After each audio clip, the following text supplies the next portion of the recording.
I am currently the editor of the American Journal of Political Science.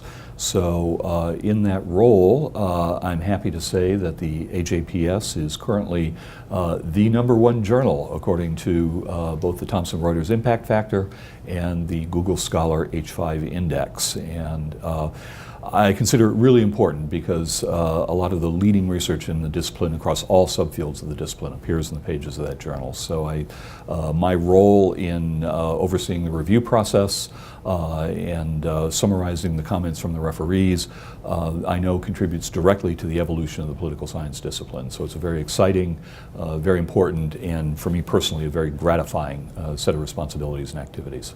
In certain fields of the discipline, like my own field of American political behavior, I believe the AJPS has always been recognized as the outlet that is where the leading research appears.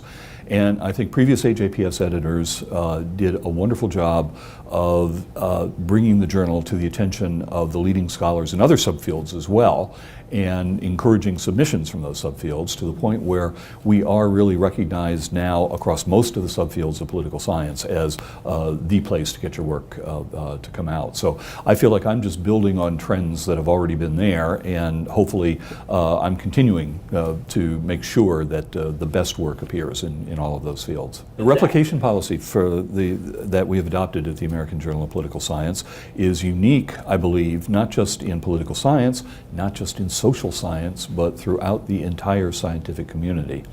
Once again, I'm building on initiatives that were put into place by my predecessors, particularly Rick Wilson, who from Rice University, who was the AJPS editor right before me. Rick, for the first time, required that authors of accepted articles had to archive replication materials on the Harvard Dataverse Network, which is a publicly open data archiving facility. When I came in, we were still requiring authors to do this, but we went a bit further, first by specifying what the authors had to provide. We established a set of guidelines, created a document that said, when we say replication files, here's what we mean. And checking that very carefully before we give a final acceptance on the articles. Then in the spring of 2015, we went one step farther. Authors' work is not only stored on the Harvard Dataverse Network, we verify the work that they put up there, the materials that they put up there, to make sure that the materials the authors provide really do enable interested researchers to reproduce the analyses that are reported in the American Journal of Political Science. The verification process is carried out by the archive and statistical staffs of the Odum Institute for Research in Social Science at the University of North Carolina. The Odum Institute focuses primarily on replication materials for quantitative analyses, and that does comprise the bulk of the work that appears in the American Journal of Political Science. But I and many others truly want the American Journal of Political Science to be a general audience journal. We want to be open to all research designs and methodological, epistemological approaches. So over the last year, I'm very happy to say that we have expanded our replication policy and revised our replication guidelines to explicitly provide information for researchers who use qualitative approaches and who analyze qualitative data. I've had wonderful assistance there from leading scholars in the qualitative research community. We for the first time, put the qualitative guidelines up. When qualitative material comes in, the verification of the qualitative material takes place at the Qualitative Data Repository at Syracuse University. So we know, regardless whether it's quantitative data or qualitative data, that the people who are undertaking the replication and verification process are experts within their particular domains. And we've been very, very proud of the results that we've produced with this. I think the important thing for authors to keep in mind when they're submitting their data for replication purposes is, it sounds rather obvious, but they need to keep in mind that other people who are not immediately familiar with the data in their research project are going to be looking at this and trying to use it. Mm-hmm. So we have to convince the authors who've probably been working, very, very closely with the data for in many cases years, to step back and say, what if I knew nothing about this? I was approaching it totally de novo, and provide the information that would enable such an individual to work effectively with the data. So a lot of the hang-ups, which are almost entirely temporary hang-ups, that we encounter are incomplete documentation of data files, incomplete and not well documented computer files, software files to carry out the analyses. People who, when creating their computer code, assume a certain directory structure is appropriate, and that doesn't apply once it gets archived. Sure. So they're typically relatively small technical glitches that are pretty easy to take care of, but if we didn't take care of them at the outset, future scholars would probably not be able to replicate and reproduce these results. So we're making sure that they can come along and do that. If a researcher wants to aim at the American Journal of Political Science, we really want to make sure that that person is sending us something that has the potential to truly change the direction, to change the theoretical foundations, to change the methodological approach of whatever topic they're addressing there. So their best work, their work that has the greatest chance to have a serious, broad impact, certainly in their immediate research field, but we hope beyond their immediate research field as well. That's the material that they should be sending to us at the AJPS. There is an enormous amount of material that we political scientists all create. I certainly do a lot that is good research. It makes important contributions, but it just doesn't have that extra theoretical oomph, or the methodological innovation, or the empirical surprise finding that we didn't expect. And that should go to one of the other journals, one of the subfield journals, or one of the second-tier journals.